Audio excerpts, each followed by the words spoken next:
All right, this is question number 1 from the homework. Graph the function f of x equals x minus 3 to the power of 2, and then identify the vertex and the axis of symmetry. So the first thing I would do is just make sure we understand the vertex.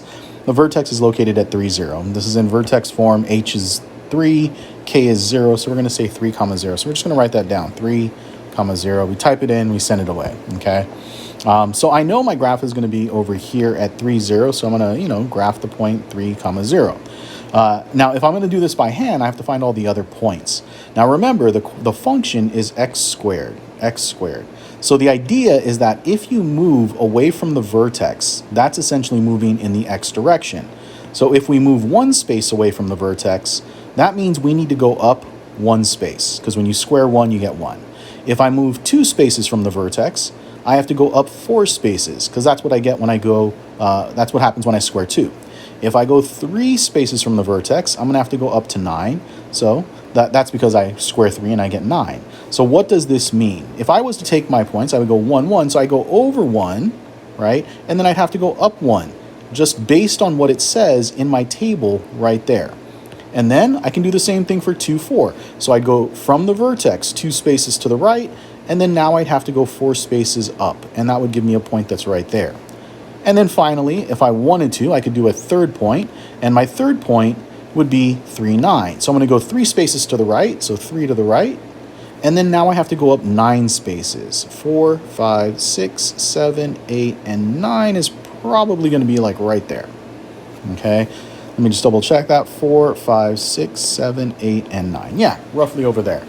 Now, because it's a quadratic, it's a parabola, the left side of the vertex will look exactly the same as the right side.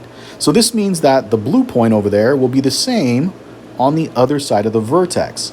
Now, this is hard to see without the axis of symmetry, so it might be a good idea to indicate the axis of symmetry, which is this pink blob-looking line right there. That is our axis of symmetry. Now, you'll notice that our axis of symmetry hits at a very specific point right over at the vertex, right here. And it hits at the x-axis. So we would say x equals positive 3. X equals positive 3. So our axis of symmetry would just be x equals 3. Now, as far as the question, this is all that's asked of you, is find the vertex and the axis of symmetry. Ideally, you would graph the rest of this. So I do want to go through the graph and how it looks. So since the blue dots are opposite of each other, the red dot, R2 and L2 is what I would call them, they are also the same symmetry from the axis of symmetry. So this would also go up 4.